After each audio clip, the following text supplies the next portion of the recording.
In life's journey, we must seek to reflect, learn, and grow. Welcome to the Road to Rediscovery with your host, Aubrey Johnson. Hello, everyone, and welcome to the Road to Rediscovery. I'm your host, Aubrey Johnson. The Road to Rediscovery is about reflecting on past life lessons to learn and grow from them and to take it to the next level and help others who are struggling through dark times. Now, I'm sure you all have heard the phrase, can't see the forest from the trees. Well, today, we are going to learn how to see that forest, all right? When we're trying to our best to navigate through the rough waters of our lives with seemingly endless dark days, we can sometimes become overtaken by that present moment of despair and anguish, so much to the point that we often forget some of the very fundamentals that can actually help us turn things around. One of those is laughter, another is play. My special guest offers a refreshing and innovative perspective to playing as a means of team development, improved productivity, and addressing toxicity in the workplace. He's an international speaker, having spoken at conferences such as Inbound and South by Southwest. His work has been featured in the New York Times and CNN, and he was selected by Engagitly as one of the top 100 HR influencers of 2020. I am so excited about this conversation because his work is about rediscovery in its truest sense. And through his company, Rediscover Your Play, he is making it happen everywhere he goes. Ladies and gentlemen, it gives me great pleasure to welcome Jeff Harry. Jeff, hey, welcome to the show, man. How you doing today? Oh, I'm so excited about this conversation. Let's get into it. Oh, man. Oh, it is great to have you here. I'm equally excited and I'm really pumped up, man. The listeners are really in for a treat. So let's start by just asking, what was life like for Jeff growing up? And what was your inspiration and what led to your inspiration behind the launch of this amazing practice? Yeah, so that's a great question. So I first just simply resonated with your podcast because we both have rediscover in the title of our work, right? That's right. So, and to go back to what caused me to rediscover, it really started off when I was 8 years old. I Mm, remember seeing the movie Big. Remember Big with Tom Hanks? yep, sure So I do. saw that when I was a kid, and I remember that he got to play with toys for a living. And I was like, oh man, that's a job. And he was dancing on that piano, and then all of a sudden the CEO of the company is like, hey, you're really fun. Let me offer you a job. So I Right. literally went down to FAO Schwartz like that week, Uh-huh. with my family and dance on the piano thinking like someone was going to discover me, and that did not happen. So then I came home and I started writing toy companies, and I was writing them on my word processor. Like, that's dating me, right? Mm. And I would send them like multiple letters like a week. So I was spamming before spam was a thing. And I think they thought I was an adult because I would type it out. And then they would just send me all these rejection letters back, but I just kept doing it Yeah. until a toy company actually wrote me back and told me to go to mechanical engineering in sophomore year. And I should have never listened to them, but whatever. So Right, right. I go to college, I graduate, I get in the toy industry. And I don't know if you've ever like gotten what you thought you wanted, and then Yeah. you have it, and then Yeah. you're so disappointed with what it is. So like, Right. thought I would be surrounded by toys. I thought I would be surrounded by people that were fun and exciting and high-fiving and kids and all that. And it felt like we could have been selling microwaves or like, like hand towels for all. It didn't matter. Right, right. And I was in New York, and I was like, and then 9/11 happened, and I was like, I don't Mhm. want to die in a cubicle. And I remember, moving to the Bay Area, to San Francisco Bay Area. I lived in Right. Oakland, Mhm. and I found an organization that was teaching kids engineering with Lego. And there were only 7 people that were already there, a nerdy group of people. And I helped them grow this organization over the next like 15 years. And we went Mm, from 7 to 400 people, and we taught 100,000 kids a year. And the whole time, we were just playing and making things up. We had no idea what we were doing. really? We would pick cities because they were fun. Yeah. We would, we had no business plan. We Uh-huh. hire people because they were fun, and making it up. And then Yeah. Silicon Valley, a lot of companies, Silicon Valley noticed us Right. because we were so large, and they were like, "Hey, do you do team building events for adults?" And we were like, "Of course we do." Even though we didn't. We didn't know what we were doing, but we Yeah. said yes. And then while I was running a lot of these workshops where they were like, "Yeah, we want to be innovative and creative and collaborative," Right. I realized a lot of the environment that they claimed they wanted, they had not created. It was not a place for Mm, risk taking. It was not a place to play. It was mhm, not a place for innovation. mhm. Um, and in many ways, they weren't dealing with bigger issues like toxicity at work, how to Right. deal with racism at work. How do you talk about Right. racism at work? How do Right. you deal with office politics, the meeting before the meeting after the meeting? How do you deal with your inner critic? Right. All of this stuff that they Yeah. just weren't addressing. So I created Rediscover Your Play to address a lot of those pain points for organizations, and then also help people rediscover who they are in a playful way. Beautiful. Beautiful. Man, yeah, I totally can relate to those experiences that you have where, you really build up and have an imagination for what a certain job or a certain role or an event Hmm. would be, right? And then you actually fall into that event or fall into that role, and it's not all you cracked it up to be, Hmm. over the years, right? So just flying by the seat of your pants, doing a lot of just random decision making in who you do business with, who you interact with, who you hire with, and so forth. It sounds like, I don't know, it was just like a beautiful recipe for things coming together by just playing. Yeah. Would that be accurate? Yeah, it's playing, following my curiosity, not Right, judging so much, right? right, Not looking for the right way or the wrong way. right. And I think that's really important, especially during 2020, where, we all had a vision of what 2020 was going to be. That's right. And like, none of that happened. Like, it all went, you have to let go of all of that. And I Yes. think a lot of people, the part that is like really rough on people Hmm. is, I talk about this a lot, that like adults are so fixated on results, Yeah, right? And expectations are such the thief of joy, that totally. if you're not willing to let go of what you thought 2020 was going to be, then you Hmm. can't create the next great thing in the last 2 months that you have in 2020. And what's Yeah, so resilient about kids is like, they play something, and when they're done, they move on, yeah, yeah. so for us to be able to let go, like I even do this workshop with my friend Lauren Yee, where we literally Hmm. have people write down what they expected 2020 would be, and then we have them fold it up into a paper airplane and literally let it go, because it's like, you got to let it go right now, because you can't Wow, do anything new until you wow. let it go. And that's like, I feel with any person that's trying to get back on the road to rediscovery, is they have to let go of what the old story is in order to build a new story. Oh, for sure, for sure. And what a metaphor, right? Just writing down what your expectations were for 2020, making a paper airplane and just letting it go. Yeah. You really can't move on to building bigger and better things until you let that part go, for sure.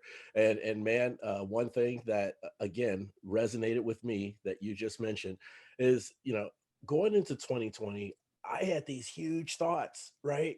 I Yeah, think a we all lot of did. people did, Yep. because, just 2020, 2020, Mm-hmm. Mm-hmm. usually that represents, a clear vision, Yep. right? 2020 Yep. vision, Yep. which means epic things are going to happen. Well, little did we know that they were epic things in a different direction, not necessarily all positive, right? Right. Yeah, yeah. So to me, man, that is absolutely tremendous. Now, one thing that you bring to the table, Jeff, that I just find absolutely fascinating, okay, is helping people get to the root of their issues, helping teams get to the root of their issues with play, right? Addressing hard conversations, things like racism in the workplace, Mm-hmm. right? Things like harassment, you know, Mm-hmm. that that can be tough. Those conversations can be tough, but somehow you just bring the concept of play into it without without anyone losing sight on the objective of Yeah. play. Now that's a tough balance to strike, I would imagine, because Yeah. yeah, and just and here's an example that I have, and just tell me how you would respond to something like this. Sure. So you have a sales team, okay, and the sales team has hired you to just come up with a play workshop, a workshop with play to help address a a strong uh, over competitiveness that is causing toxicity in within their group. Right. Because in sales and marketing, it can get quite competitive, Mm-hmm. and if you are competitive amongst each other within, and you're on the same team, then you know that can kind of I don't know, that can kind of taint the environment, so to speak. And so how and play can sometimes be competitive. Mm-hmm. So how can you incorporate play in a workshop, say something like that, where everyone still keeps uh, their eye on the prize? They still know what the objective is without losing sight of that, right? And not be so over competitive during the play. Does that Yeah, I think I would first talk to like the team lead, right, or the right? sales to the person that's driving this, and Okay, really make sure that we're on the same page. Like, what is it that you want to get out of this? yeah, You know, how do you want your team to act differently? Oh, yeah, you want them to act more like a team? Okay, well let's first explore this. Do you right, have a brilliant jerk? Right. And I refer to the brilliant jerk as like Simon Sinek mentions this. yeah, It's usually the top performer that is bringing in the most amount of revenue. hmm, But in the process of bringing the most amount of revenue, they're also very cocky, and they also are super rude to everyone else and be yeah, like, okay, what's more important, the brilliant jerk or the team? Even before I would start the workshop, just like understanding from that team lead okay, what's important. And the reason I bring this up is because Simon Sinek was interviewing the Navy SEALs, and he talked about how they will never recruit the brilliant jerk. And the reason why is it destroys team chemistry. And yes, if you think about this in like terms of sports, think of baseball, like Alex Rodriguez when he was on the Texas Rangers, like really toxic for the team. As soon as he left, they started excelling. Same thing with Ken Griffey Jr. when he was on the Seattle Mariners. Not bad guys, no, just not good for that team. And as soon right, as they left, other people could step up. So first I would approach it from that point, and then I would also approach it from how's the turnover, right? right, Sherm did a study recently, October of 2019, where right. they found out that $223 billion has been lost just in Fortune 500 companies alone in the last 5 years. Mm. Billion, because of toxic people. And that's only the companies that are willing to admit it, not even the Sure, companies sure, that not are willing to admit it. So yeah, again, I would go to that team lead and be like, how much turnover are you dealing with? yeah, Okay, do you want to change that? If you right, want to change that, let's explore what that looks like. So then I think a lot of times with sales teams, or just teams in general, they don't right, have a lot of they don't have a lot of practice having hard conversations. right, There's never a time where the manager, when they get promoted, are like, okay, now you're the manager. Here's how you lead. Here's right, how you have a hard. So yeah, people are just making it up. So what we create in our workshops is like, how do you confront someone about a toxic issue? How do I right, go up to Chad and yep, say, hey, Chad, when you cut off Samantha in the middle of the meeting, hmm, you are making it seem like you don't want to hear what she has to say, and you're communicating to the rest of the team you don't want to hear what we have to say either. Is mm, that your intent? Oh, it's not your right, intent? Okay, great. yeah, And then if it was your intent and then you're like, don't care, then I need hmm, to go to the team lead or the supervisor and be like, hey, is this what our mission values match up with? right, Like if right, we're trying to hit metrics, Is it Yep. better to raise all boats and make sure all of the sales team is supporting one another and being like, yo, let me get your back. Oh, you got sick? I'll call Right. your salesperson. I'll call your clients while you're gone, Yeah.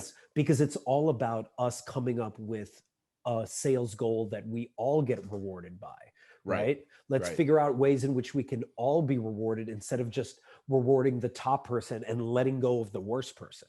Like, Yes. how do we create an environment that is supportive of one another and actually has a little bit more humanity, Right. especially during these COVID times, instead of Hmm. pitting each other against one another, when frankly you're already competing with so many competitors already. Why would you want to create internal competition?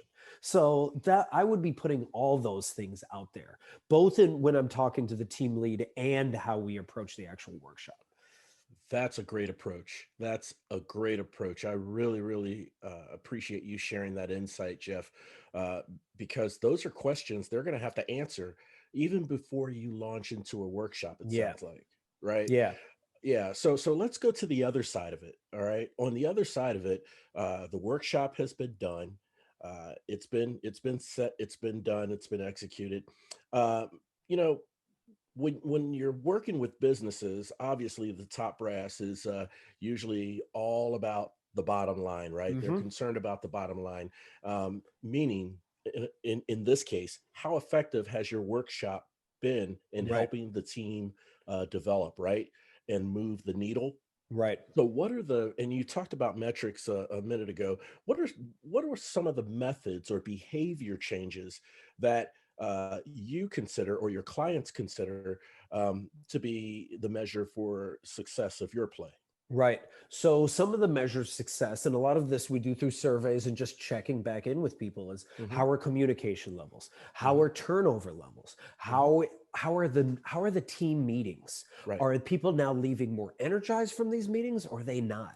Is Right. that toxic person still acting the way they act? And the fact is, and let's be honest, it's not like a quick fix. None of this is. It's all about us asking the right questions to start the conversations, but then they have to do a lot of the work, right? Yeah. Like Yeah. when you're dealing with a toxic person at work, it might Hmm. take a year before they either change their behavior or leave, you know. Sure. So you have to like really be open to the process. It's all about the process. Focus on the process, Right. right? Right. So turnover, communication.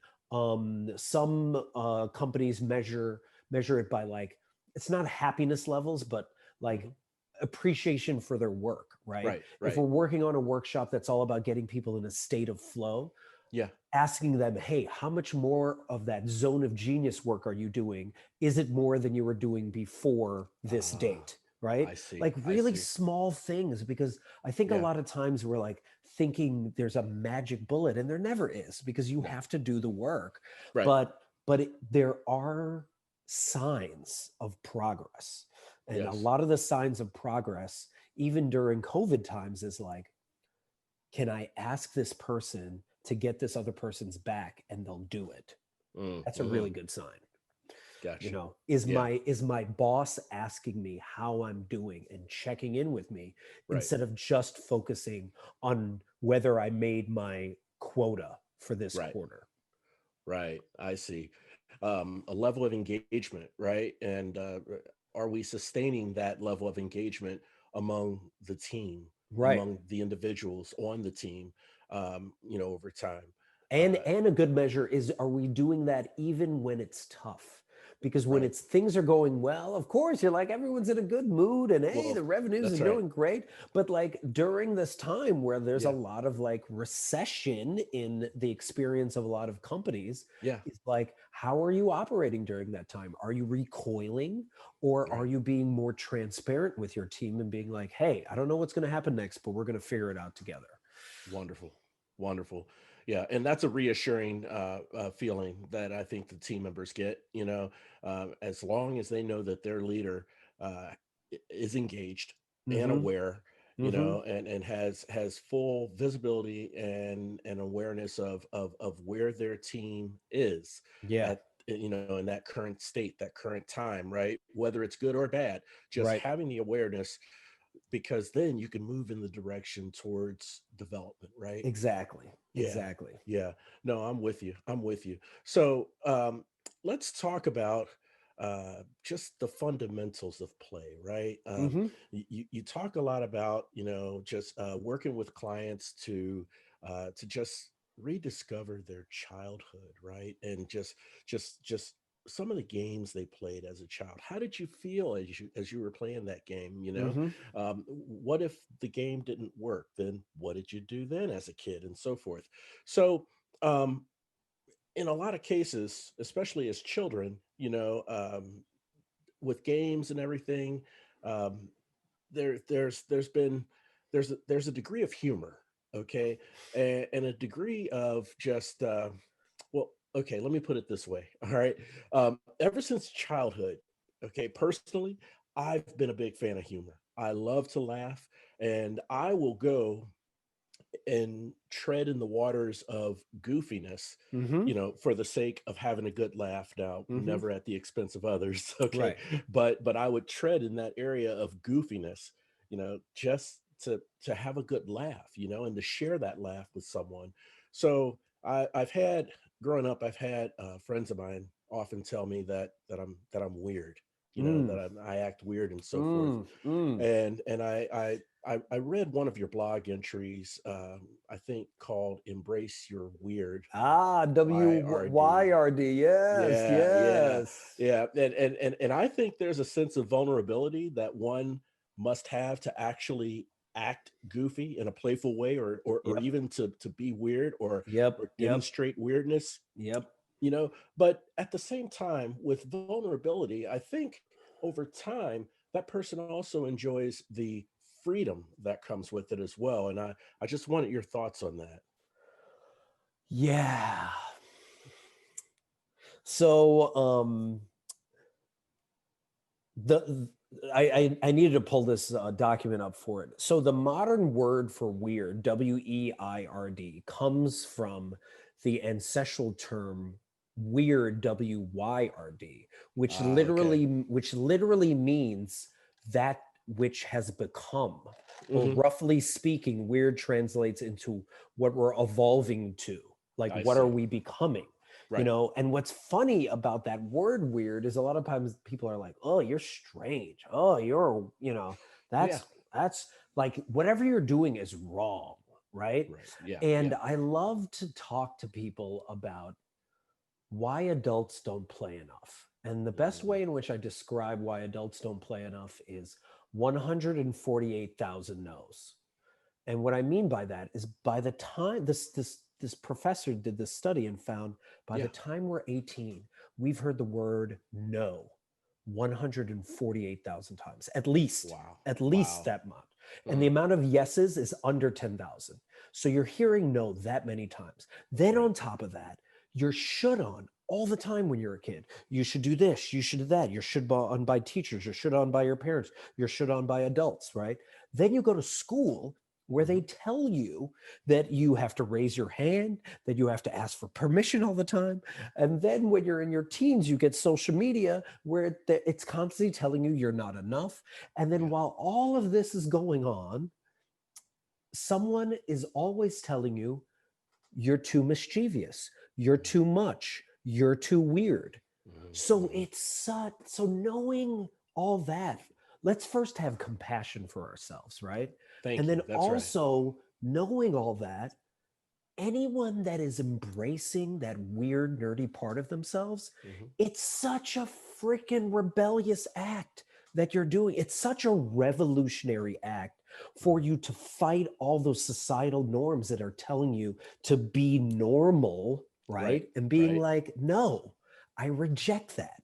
I Hmm. reject this notion that I have to be like everybody else. I reject the notion that I have to have the same boring conversations. I Right. want to be goofy. I want to Right. be silly. And what is goofier when someone comes up and is like, "Why are you being so silly?" What they're really saying is like, "Why are you having so much fun?" I'm not having that much fun, but it Yep. seems like you're having that much fun, and I'm jealous. But instead of saying all that, they just Yep. say, "Why are you being so silly? You're just so weird right now." So I Yeah. started to take that on as like a mantle whenever someone would say I was weird, especially in Right. high school and, you know, college or just whenever, even when I was a kid, Yeah. because I was just like, yeah, it's fun.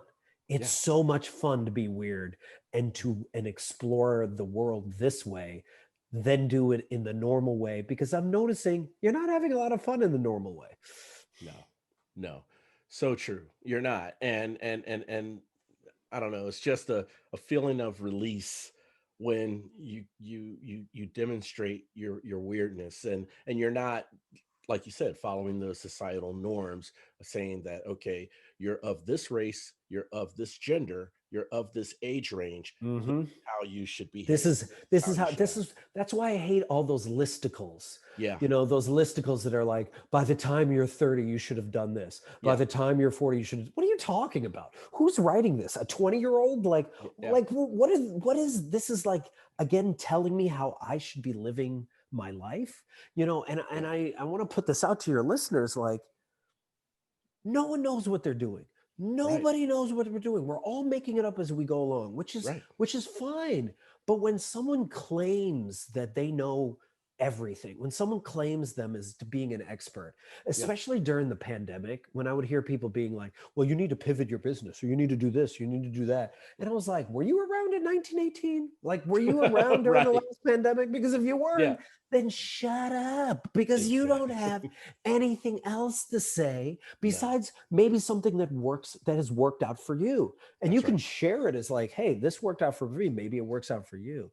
But when you're doing it like this is the way, then Yeah. it's just like, come on, dude, like you Yeah. need to just, you Yeah. need to check yourself, you No, know. and totally. then and then tying back into like the idea of play, like the Yeah. way I define play, because Right. I defined it in a very broad sense, right? I Yeah. define play as any joyful act where you're fully present in the moment, Yes. where it's purposeless, where Hmm. you're not focused on a result. You're Yeah. just fully in love with the process. You don't have anxiety about the future. You don't have regrets about the past. You're just fully in your zone of genius. And a lot of companies would refer to that as flow.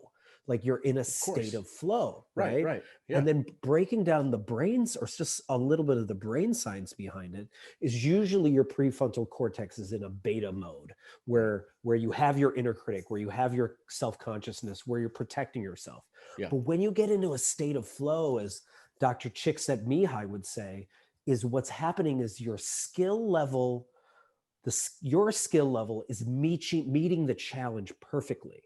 So Mm. a lot of times, and you set this up in a flow chart of like, when you don't have a lot of skill, but the challenge is really hard, you have a ton of anxiety, like Right. when you Right. first Right. start a job, right? Yep. But when you have a ton of skill and you've been doing the job forever, you're bored, right? That's But right. between anxiety and boredom is that flow state.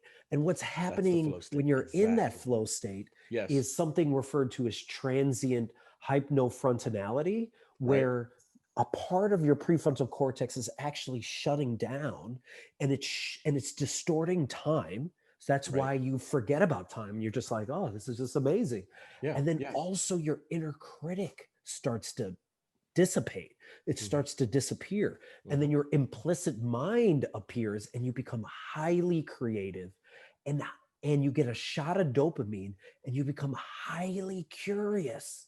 And then you are open to all these possibilities, unlike most adults where they're so fixated on one result. I need this result. Right. You're Right. instead curious like a kid, and you just see all the opportunities in front of you. And you know you've been in that flow state when you like travel and you're saying yes to things, and you're willing to hop on a moped that takes you to a deserted island where you are at a party where you meet the love of your life. You're just saying yes to everything, right? Yeah. And that is the state that I want to help people get more into. That's beautiful. But people have to understand that it's a It's process, a right? process, yeah. It's a process to get into that flow state. And once you're in that flow state, and this is a question I have for you, Jeff, it almost sounds like there's some correlation between the flow state, okay, your abilities and the challenge. There's a sweet spot there, Hmm. and I'm a big proponent of mindfulness and Hmm. mindful meditation and breathing, and a lot of that has to deal with being in the present moment, Yeah. right? So taking past thoughts and impressions go prior to going into that moment, Mm-hmm. just throwing them out. Any future thoughts or things that you want to think about in the future, just throwing that out and being in the present moment. Right. But again, it doesn't happen at a flip of a switch or a snap of a finger. It's a process that you fall into that state, Mm-hmm. and then all of these revelations start to come, these Right. Right. epiphanies. And Yeah. and I There's a love correlation. yeah, no, and I love that you mentioned the mindfulness and the calmness piece because it reminds me of my play mentor Gwen Gordon that says Mhm. before you can play, you have to learn how to soothe yourself. And Yes. you adopt how you soothe yourself from the person that nurtured you and took care of you the most. So if they didn't know how to calm and soothe themselves, then they pass that along to you. So you might be taking on some of that trauma. So Right. you have to explore, how do I get calm? When do I have some of my best ideas? Oh, it's when I'm in the shower. Oh, it's when I'm Right. walking. Oh, it's when I'm Right. doing this thing or that thing. Yeah. So because you can't be frustrated or fearful or have anxiety and then be like, are you ready to play? Because they're like, no, I'm scared right now. Like, I'm Yeah. not ready at all to play. But Yeah. if you're able to soothe and calm yourself, after I tell people to do that, then I say, which is ironic, but I say to them, get bored. Yeah. Now it's your opportunity to get bored, which Yeah. means don't allow so much information to come in. Social media, shut it off for a couple hours. Hmm. Stop binge watching Netflix for a couple Hmm. hours. Get Hmm. your mind, as you were saying, mindfulness and calmness to quiet your mind so you can hear that inner curiosity, that inner child do that little whisper, as Elizabeth Gilbert says. It's not this loud voice, but this inner whisper that Yes. says things to you like, hey, start that podcast. Hey, Right. wouldn't it be cool to make that video? Hey, wouldn't it be cool to reach out to that person you've been wanting to reach out to for over 6 months and you've been putting it Right. off because it's super scary? Like, Right. and then it really doesn't matter what you're doing, Hmm. right? To get in that flow state, you're Right. simply just exploring that curiosity. And then you realize, oh, wow, that wasn't that hard to send that email to that person. What Right. else do I want to do that's also fun and curious and delicious? And then you Yes. follow that and you follow that. Yes. And that is how you follow that road to rediscovery to Mm. figure out who you are. Beautiful. Beautiful. I agree 100%, man. I agree because, you know, uh, there's a lot to be said about, you know, when we are in the present moment and we're going through uh just trying to force ourselves, and you can't force yourself when you're in the present moment to stay in the present moment or Mm-hmm. force those Yep. epiphanies to come on to you. Yep. I mean, it's something that has to like almost organically happen. Is that right? Absolutely. Absolutely. Gwen Gordon always says, like, you know, the freedom to play also provides you the freedom not to play, right? Yes. Like, you're Yes. on the playground and some kids are playing and some kids are not, Right. and Right. you can't be like, okay, I want to get into a flow state right now. Let me get into it. Like, Yeah. you create the atmosphere where it may happen or it may not happen. But Right. even if you're just creating the atmosphere where you're calm, where you're bored or like listening to yourself, Yeah. good things will come from it, even if it's Yes. not the thing.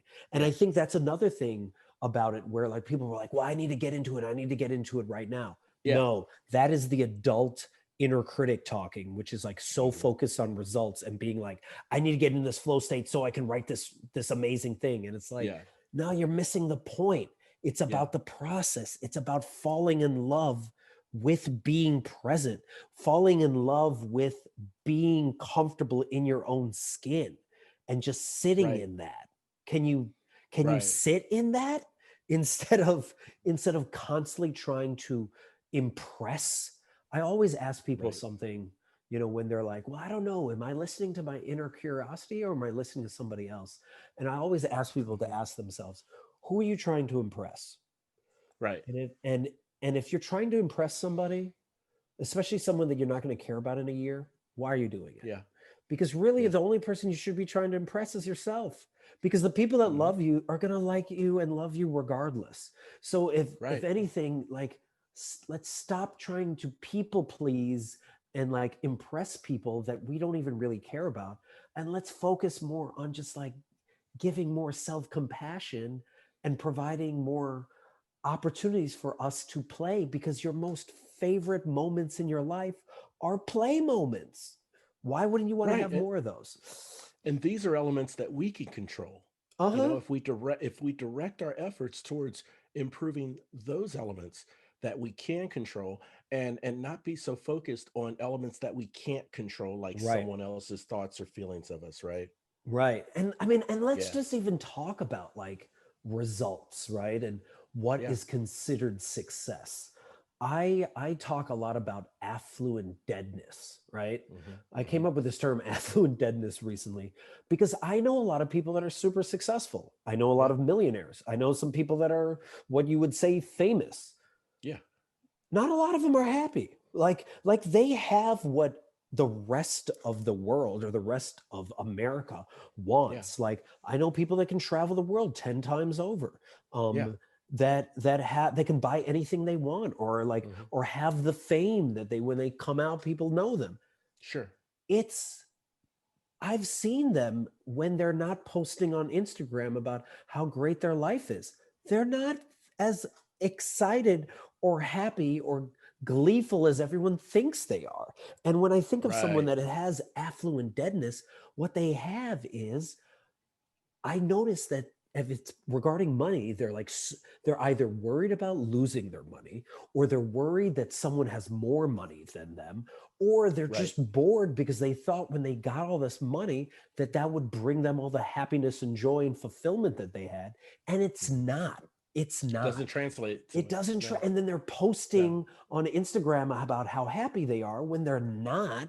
And they're selling Yep. this story to the rest of us. And then we're all rushing to get up there as well, only to get Yeah. up there to realize that is not bringing us happiness either. So it's like, No. why are we all lying to ourselves instead of more focusing on how can I have social affluency? How can I have a- affluency when it comes to impact, like Right. to having deeper connections in my life? When Right. people talk about their top 5 regrets in their life, Yeah. 2 of them are, um, I work too much. And another one is I tried to impress too many people. I tried to do what Hmm. other people, I tried to do instead of doing what I want to do. Right. Yeah. And Yeah. like, you can't take it all with you. So just like, the win of life is being able to enjoy being in the moment and really cherishing each and every one of those moments. You know, Yeah. I look at Chadwick Boseman, for example, right? Right. Like, Right. Yeah. dude, in the last like 2 years of his life, like 2 Avenger movies, 1 Black Panther movies, Yep. 21, a bunch of other things. But even Yep. how he acted, if you watch how he acted, he was all in, all in. And then when he wasn't acting, he was at a cancer ward, not bringing Hmm. attention to himself, but a cancer ward Nope. for children, That's giving right. them love and attention. So, like, That's he right. was living his life fullest, to Yes. the Yes. fullest. If that is any indication of how one should live their life, look at him. So, let's learn from that. Let's learn from other people's examples of how to truly live. Yeah. Yeah. Oh, yeah. Chadwick Boseman was a prime example of that, right? I mean, living and being totally zoned in, during the recordings of and the filming of these big movies, and like you said, helping others and being a service, having a heart for service for others, Mm-hmm. who are in the hospital suffering from cancer and other terminal diseases, right? In a selfless way. And He's a great example of that. I appreciate you sharing that yeah, as well, Chad. and imagine when a patient said to him, Hmm. I know I'm going to die soon, but I'm just waiting for Black Panther to come out. Like, Mm. imagine that. Yeah. Imagine then him taking that energy. Like, one thing that I find really powerful that my friend Jen Abels told me is, Hmm. so she ran a nonprofit called Soldiers Who Salsa, right? Okay. Yeah. And it was veterans that were amputees, Hmm. that, and she helped them dance to like rediscover like how to dance or dance for the first time. Right. Right. And what she remembered is, like, during that process, and she went to the White House for it, and in Afghanistan and all these places, but she Wow. remembered how, like, she took her love of dance and almost was like, here's this ball of energy that I have, Yeah. Yeah. oh, I'm going to hand it off to these so a couple of veterans that are like, Yeah. that are struggling with looking for hope right now. Right. They don't have a lot of hope. And they took it and they ran with it. and Mm. and then most recently, she was not, she finished Soldiers for Salsa, and she was trying to figure out what was next, and she was like, I don't know what to do next with my life, and I want to have an impact, and I'm like, I'm just kind of struggling on who I am. And what was Yeah. ironic was, at that very moment, she would get emails from some of these veterans that were like, hey, you changed my life. I started Mm. dancing, and that's how I met my wife. I started dancing, and that's how I took risks in all these other ways.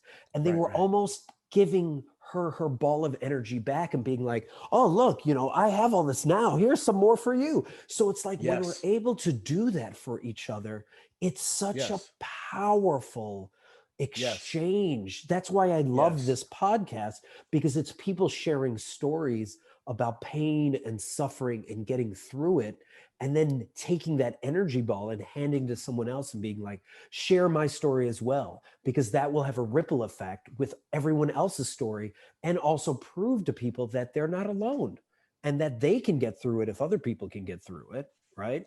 Spot on. Spot on. Now, that's the type of perpetuation we want.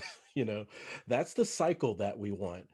Like you said, for those who are going through tough times, who have gone through tough times, they've turned things around, they're thriving, and now they're reaching out, helping other people, right? Mm-hmm. Or people who have helped others years ago, you know, Mm-hmm. and you don't hear from them for years, and then you're trying to figure out, okay, what's the next direction that I want to take in my life, and Mm-hmm. and you have that uncertainty, and then you have unsolicited, okay, unsolicited, you have those individuals coming back to you and saying, you know what, that salsa class was a pivotal point in my life Right. that made and caused a lot of changes for the better for me, right? And so that energy is fed back, like you Yeah. said. Okay, that's the positive type of perpetuation, in Yeah. my opinion, on the totally different end of the spectrum Yep. from the previous perpetuation that we were talking about, right? With the social mask that people want to Yep. portray themselves as when they take pictures and post them on social media, when they post their statuses on social media, or how they're feeling, and then, trying to reach a certain level in social media that is, in a lot of cases, unattainable. Yep. And it's that false impression that people see, and they think, oh, that person's doing great, I want to move in that direction too. Yep. And that the person who posted it isn't even there, Yep. so yeah, so to me, that's like a far on the opposite end of the spectrum when it comes to a crazy cycle, when it comes to perpetuation, and the road to rediscovery, in how we help others struggling and uplift others after we've gone through dark times. That's the cycle we want to be on. Exactly. And Yeah. as my friend Tashawn says a lot of times, you're Hmm. never going to get enough likes to feel love. You're just No. never going to get No. enough likes. You're No. never going to enough followers. You just it's never enough when you're focused on the results, um to bring you happiness and fulfillment, right? Yes. because Yes. because sometimes you'll get those results and sometimes you won't. But Yeah. if you're just happy with the present moment in time, Yes. then you can always find fulfillment. You can always find joy. And I say this a lot. And I refer to it as goodwill hunting people. So I'm going to Yeah. share this with your listeners, especially the ones that know goodwill hunting. Hmm. Um, there's a poignant part of the movie that I really loved. And for people that haven't seen Goodwill Hunting, like, it's Matt Damon, Ben Affleck. It's their first movie that they ever did Yep. Great together. film. Robin Amazing Williams. film. Yep. And yeah, Robin Williams, and they're at that construction site, if you remember that, Yeah. Yeah. and Matt's a genius and he could get Mhm. any job in the world at any think tank. And Right. he's sitting there doing construction with Ben Affleck. And he Yep. says to him, he's just like, we're going to raise our kids and watch them play baseball at Foley Field. Hmm. And Ben Affleck turns to him and he goes, if you're here in 20 years, I'm going to kill you. Like, I'm going to I literally kill remember you. that. That's As right. your best friend, I'm going to kill you. And Matt Damon Yeah. goes, what? I owe it to myself? And he's like, no, you don't owe it to yourself. You owe it to me. You owe it Mm, to all these other that's people right. at this construction site, because any of us would give anything to be and to have what you have. You're Right. sitting on a winning lottery ticket and you're too scared to cash it in. Hmm. And the reason why I share that is, like, every one of your listeners is sitting on a winning lottery ticket. The thing that they think is most weird about them is also their superpower. It is the Mm, thing that can impact so many other people's lives.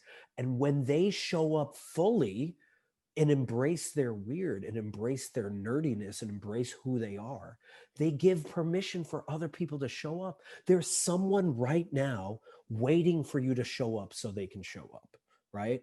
And yes. Brene Yes. Brown talks about this, where if you don't Right. pursue that inner lottery ticket, if you don't pursue that inner curiosity, it eats away with you. It eats away at you. Like, Yeah. so you either pursue it and, like, really discover who you are through that, or the multiple things, maybe it's not just one thing, right? Right. Right. um or you let it eat at you, and Mm, it could destroy you. The thing that most makes you most creative and most powerful could destroy you if you don't explore it. So, like, mm. that is the challenge that I have for your listeners, is like, what is your winning lottery ticket? What are the things that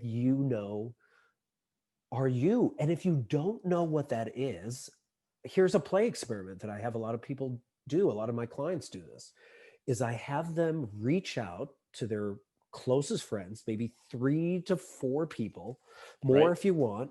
And you ask them these 2 questions. You ask them, first, what value do I bring to your life? Right. Right. Like, why are we friends? Like, Yeah. what do I do for you? Yeah. Right? Because a lot of times you forget, and then you hear it back and you're like, oh, wow, I didn't even realize I do that for people. That's amazing. Hmm. And then Hmm. the second question I ask them to ask is, when have you seen me most alive? Like, when have you seen me most joyful, most playful, most present? And when you Right. hear all that feedback and you write it all down and you look at it and you find out what people value about you and you find out what makes you most alive, or what people have seen you when you, the answer's right there. That inner lottery ticket answer is right there. And then all you need to do is follow that curiosity to pursue it. And that's how you get on that road to rediscover who you are. That's brilliant. Absolutely brilliant. And I completely agree, Jeff. I really do. There's some things that you touched on that I just wanted to kind of recall and just reemphasize for the listeners' benefit. Okay. First thing, I am so glad that you walked us through that exercise, okay? Because one thing that I was hoping to ask you that fortunately, I mean, you went ahead and shared it with us, and I'm so thankful for that. Is you work with a lot of teams, you have workshops with groups, but I wanted to break this down to the individual Mm-hmm. level, right? Mm-hmm. For an individual, because you know what, that weirdness, that maybe that lottery ticket that they're sitting on, um, inadvertently, they don't know that it is a lottery ticket, but they know there's some part of them that's weird because Yes.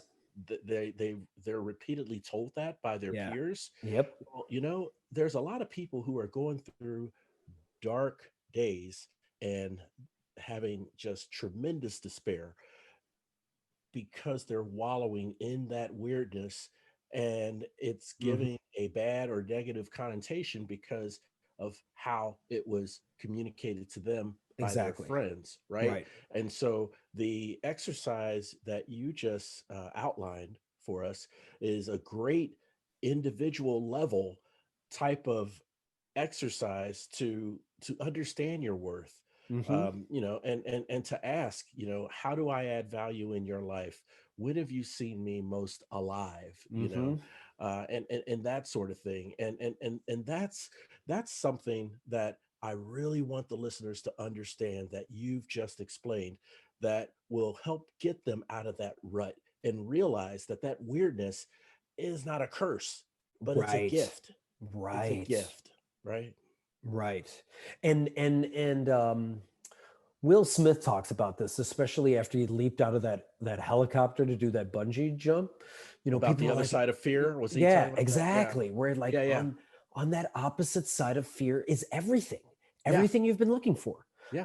But you have to go through it. Like that Hmm. is the scary cavern. So you have a choice. You could binge watch through your whole life. You totally Right. could.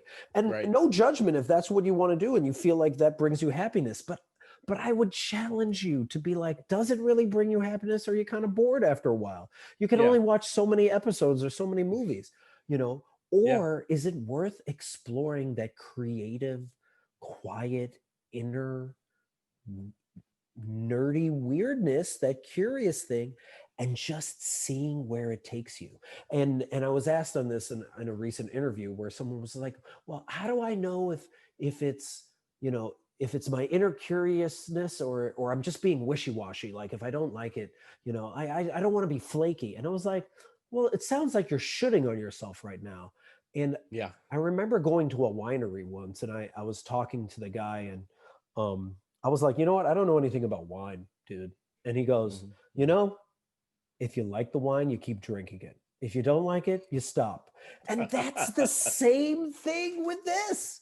You Yes. follow Yes. that inner curiosity. Like, let's say you're like, Yep. oh, I want to make a video. Oh, how did that feel? Yeah. Oh, that was fun. I'll keep doing it. Oh, I want Right. to make more Yeah. videos. Actually, now it's not that fun. Oh, let me do Yeah. this. Just like we Yeah. did as kids, where we would Yes. go play tag. We wouldn't even Yes. introduce ourselves to another kid. We'd just be like, Right. what are you playing, tag? Oh, sweet. And then when I got Yeah. bored, I just left. It's Yeah. just like, it's that organic, and Yeah. so like let go of the results, and be willing to just play in the playground, which is life, and see where this might take you. Right. Right.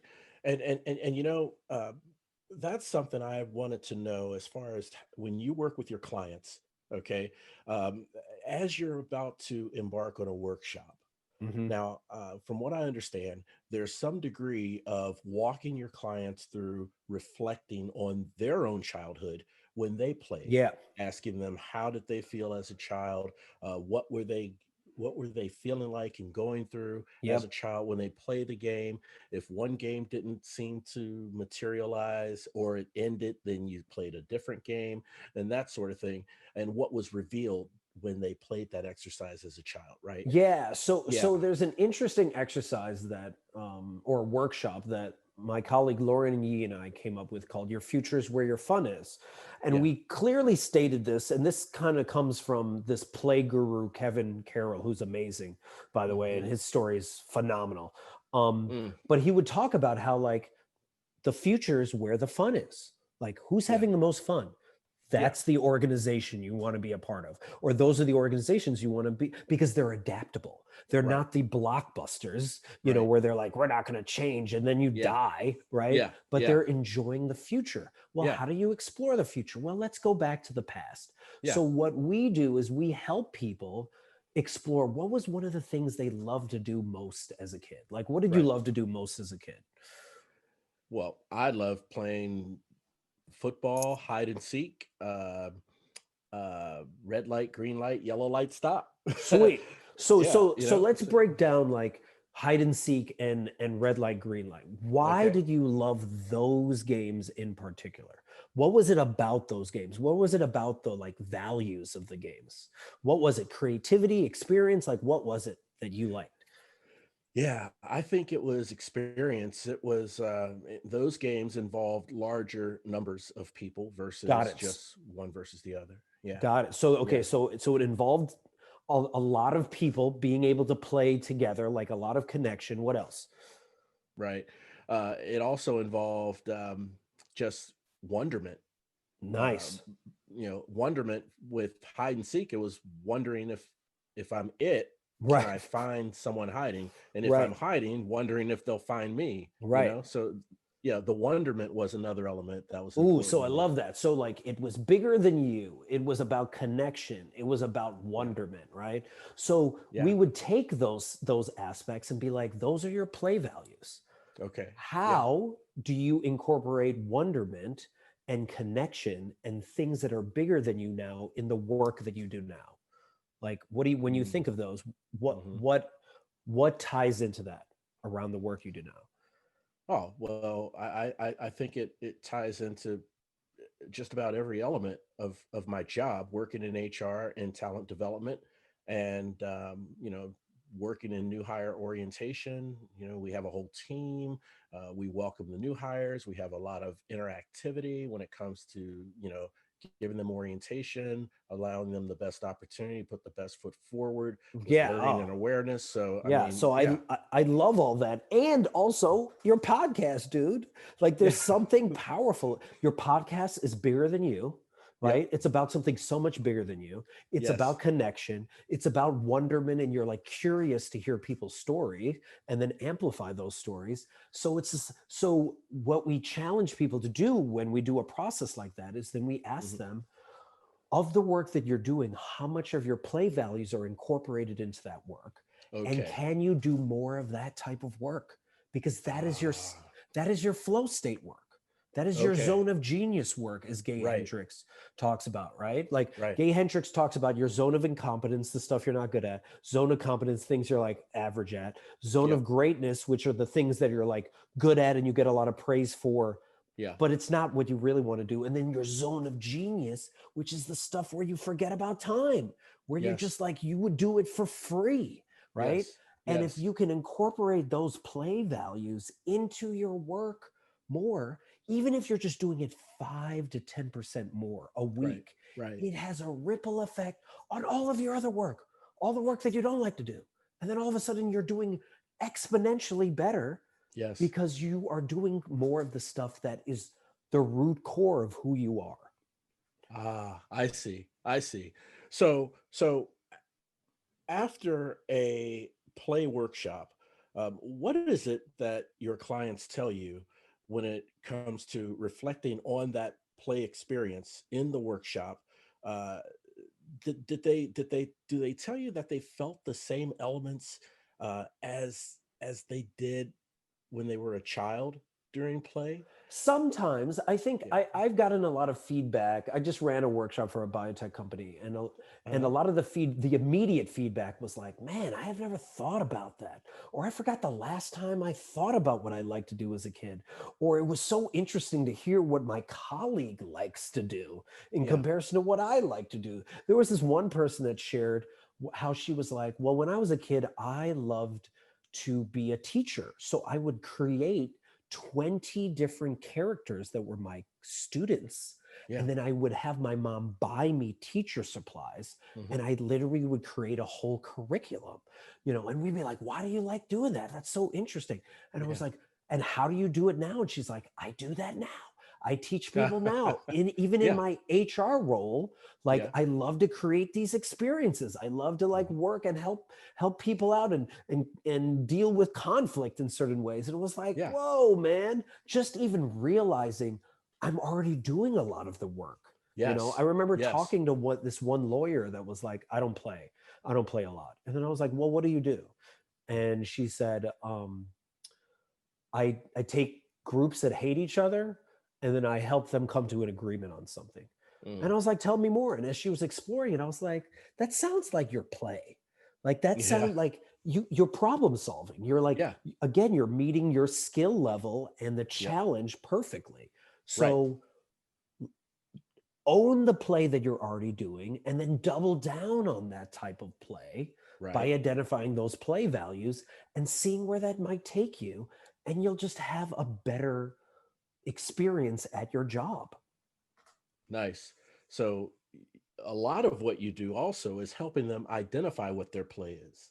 Right. Yeah. And that's why I refer to it as rediscover your play, because they Yes. already have all the answers that they need. I mean, if Hmm. there's anything that everyone, I would like people to remember from this talk is you have all the answers that you need. You've Yes. always had them. You always will have them. And if you play enough and you tap back into your weirdness enough, you'll rediscover what they are, right? Yes. So Yes. have more compassion for yourself, you know, buck societal trends of what That's you right. should do and That's right. what's right and wrong, especially now during these crazy times where really a lot of the rules that did apply don't apply anymore, Nope. Sure right? don't. Hmm. And and and just have fun enjoying this roller coaster crazy ride. And the Yeah. other thing that I say to people, because I study a lot around positive psychology, which is all Yeah. about, like, psychology typically up until 1980 was focused on what's wrong with people, and positive Yeah. psychology is about focusing what's right with people. How do I move people from neutral to flourishing? And there's Mhm. something powerful, they say, in positive psychology about how you should allow a whole emotion, allow multiple emotions to flow through you at the same Mhm. time. Mhm. And an example of that is like when my dad died. My dad died in 2015. Yeah. All of his brothers show up. His four brothers hadn't seen each other in like 30 years. Mm. So now I have family surrounding me, Right. and I'm at his funeral and I feel joy. Why do I feel joy? Because I have my whole family around me. Oh my That's right. gosh, now I feel guilty that I feel joy because I'm at a funeral of my dad. And then I was like, Right. wait a minute. Like, I can feel joy and sadness at the same time. I can feel Yes. anger and hope at the same time. I can Oh feel yes. Oh yes. stillness and be also jovial at the same time. You can feel Hmm. a lot of emotions, like the Pixar movie Inside Out, if you Yeah. just simply allow yourself to feel them and then let them flow through you, because most emotions and most thoughts only last between 9 seconds and 90 seconds. And if you're Mm. able to just let it flow through you and let it go, then you'll be okay. And I think a lot of times we hold on to the pain and trauma because Yeah. we're scared of the unknown, Yeah. but the unknown is where all of the goodness and the awesomeness lies. And to me, that's why I feel there's an importance to lean into Hmm. those uncertain times, right? Lean into Right. the uncertainty. Of course, it seems a bit daunting at first, but there's only one way to find out how things are on the other side, and Right. And it it's and if you it's go through it. right. And it's Yeah. always easier than you think it's going to be. Yes. Right. Yes. Because we Yes. always, I mean, and then again, it's our negativity bias in our brain Mhm. that's protecting us, lizard brain protecting us from lions from way back when. Right. Yep. But Yep. it's identifying it and just being like, stop thinking of the worst case scenario. Right. You know, either if you don't want to think of the best case scenario, think of the most likely scenario. Just let's Yes. play with that. And Right. when you Right. think of the most likely scenario, you're like, oh, it's not that bad. Like, I can do Mhm. this. Because why would I sit in, what is considered like a traumatic relationship with myself, where I Right. keep constantly beating myself up, when Right. on the other side, this unknown, which is scary, I Yeah. won't deny that it's scary, but Right. also that's where you can be your full self. It's Completely. right there if you Yes. want it. And there's Yes. people like Aubrey, like this podcast, like the people that are sharing, like your friends, that are willing to go down the cavern with you and Yes. help you get out on the other side. Absolutely. Absolutely. There's a phrase that we say here, and it's on the road to rediscovery, there are no detours. Mm. And it's so true. And knowing that you have close friends who have gone through it just as much as you have, willing to support you and ride through it with you, that's even more reassuring. So, man, Jeff, I really, really appreciate you sharing those insights, man. Absolutely beautiful, absolutely beautiful. And I know in the heart of the hearts for my listeners that there has been not nuggets, but boulders of information that we that you have Yes. shared that have resonated Yes. with listeners for sure. Awesome. So can you tell us, for the listeners' benefit, how can they connect with you or learn more about you and the Sure. amazing work that you're doing? So you can find me at rediscoveryourplay.com, Okay. and then my handle is Jeff Harry Plays, JeffHarryPlays, and that's where Gotcha. I make a lot of my stupid videos on Instagram, TikTok, Twitter, Hmm. LinkedIn, YouTube, all that Hmm. medium, all of that jazz. And like you could simply go to my website and like let's set up a quick 20-minute free call where we just like let's just hash some stuff out. Let's Nice. find out what it is that you want to rediscover about yourself and Nice. how we can get there in a playful way. Nice. Rediscoveryourplay.com. Calm. And your handle is at Jeff Harry Plays, right? Yep. All right. You heard it there, ladies and gentlemen. We are going to make sure that we have the website and the handle and any other contact links to connect with Jeff on the episode show notes so you can directly click the links off of those once this episode is released. Wow, Jeff, man, we've covered some great stuff. I'd love to go through a small little segment with you called Three for the Road. And Sure. it's awesome. It's where we challenge our guests with three custom, random, yet thought provoking questions that I challenge Ooh, to answer I in am 5 words ready. or less. What do you I think? You might be like up it. for it? I'm down. All 5 right. words or less. Yes, 5 words Okay. or less. And you know what? Because of the essence of the road to rediscovery and the wonderful people that I talk to, whenever we go into Three for the Road, if one of the questions kind of sparks, um, it sparks a heartfelt sentiment or thought or vibe in something that you want to just convey, and Sure. there's some energy you feel. I let it roll, man. Okay, I just got it. let it roll. Got Okay. it. Got it. But I All will right. try my best to answer in the 5 words or less. All Ooh, right. this is exciting. Yeah, and my questions are customized. My guests, I don't ask the same guests the same questions. So, Perfect. yeah. Love it. All right. So here we go. Three for the road. Question number one. Yours is around play, obviously. uh, what can we learn about life from the elementary game of shoots and ladders? Ooh. 5 words or less.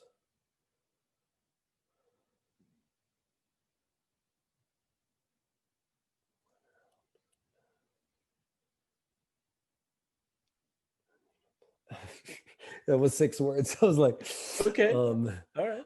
oh, okay, I can answer it, and let me answer it in 6 words. You got it. You got it. Whether up or down, continue to play. Like Love because it. like that's the whole thing of shoots and ladders. Yeah.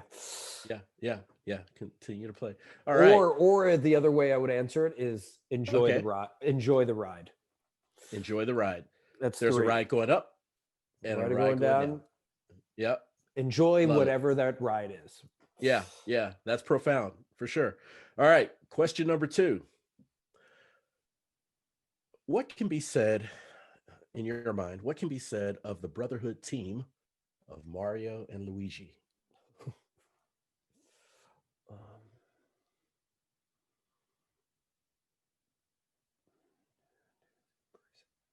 Um, Perfect.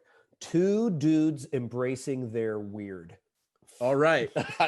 I love that too. Yeah, I mean the color of their outfits, their hats, the Yeah, overalls, they're just super weird, and the bushy dudes. mustaches. Yeah, they Yeah. don't care. No, they They're don't. like, this is who I am. Yep, yep. Love it. All right. And question number three to top off Three for the Road, Jeff. This is going to be an easy one. Fill in the blank. We play to.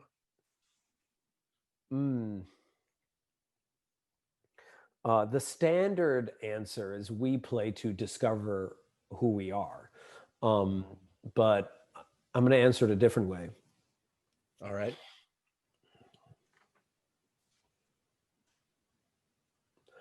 We play to change the world for others. We play to change the world We for play others. for others. And the reason I say Yes. this, and this is why I expand on it, is like Yes. when you are willing to show up, fully in your play, the ripple effect is massive, Mm. and you will Yes. never know, the impact that you'll have. You just will That's never right. know. That's right. But you simply being willing to like take a risk and like sharing a really personal story, with Yeah. friends, or sharing this on this podcast, Yeah. like there's something like, oh, here's a perfect example. It's like by you, Aubrey, showing up to be like, I'm going to make this podcast because I think this is really important. It Yes. gave the other 75 people, or how many, probably even more people, that you've given a platform to share their story. For them, you gave them permission to show up. You gave me permission to show up. And then us 76 people sharing our story is also then giving permission for other people to show up. So like, I can't even imagine how many people you've already affected simply by you embracing your weirdness and being like, I'm going to start this podcast. I have no idea where this podcast is going to go. I don't know what That's is right. going to happen with it, but I'm just going to do it. Why? Because I want to, because it's Yes. interesting to me, because I'm Yes. excited about it, because it Yes. makes me feel alive. And Yeah. look at just you doing you, not even knowing that like tens of thousands of people are already being impacted by this. And Right. hundreds of thousands of people will be impacted by the tens of thousands of people that hear this, right? So it's Oh, for sure. like give ourselves more compassion and credit when Yes. we show up, man. And Yes. that is the challenge that I have for your listeners. Yes. Are you ready to show up? You hear that, listeners? That's the challenge. Are you ready to show up? Right? Are you ready for your play? That's right. That's right. Yeah, man, I am I'm a fan. I'm a fan. I'm on board with you, man. Jeff, I am totally, totally on board with you. And man, it's crazy. I had a thought and then I lost it. That's okay. It'll come back. Yeah. But man, I want to thank you so very much for being on the show. We've had a great conversation. The listeners, they I know that there's been things that you've said that have resonated with them. I get feedback from my listeners all the time. I can't wait to share that feedback with you. And I remember what I was going to say here, man. Yes. Yeah, what you just mentioned as far as the ripple effect, right? Uh, it's two things. It's infectious and it's exponential, right? Mm-hmm. So the feeling to have a heart for service and to help others and to give people a platform to share their story, all in the name of helping others. Yep. To me, uh, that it only makes sense, and what I do, and I'm sure a lot of other podcasters can share in this same opinion, but it's to me it's a beautiful perfect storm. It's a Mm-hmm. perfect storm of what excites me, what gets me jazzed up, and at the same time it's truly fulfilling what I feel is a need for people to have, Yep. for this world to have, Yep. and it's just my small part of contributing to help make the world a better place. And that's why I'm so happy that we found each other. We Yes. rediscovered who Yes. we are Yes. through this. Yes, we totally have. Jeff, I look forward to having a future sequel episode with you Mm-hmm. in 6 months or so, because I know with the amazing work that you're doing, that you are transforming lives everywhere you go. You're leaving them in your wake, a wake of transformed lives. And so there's going to be bigger projects, bigger endeavors, and some major milestones that you're going to hit that I want to make sure I have you back on the show so you can update our listeners on, if that's okay. Oh, that would be amazing. Thanks so much. Oh, that's great. Thank you, sir. And I want to thank all of you for tuning in and listening to The Road to Rediscovery.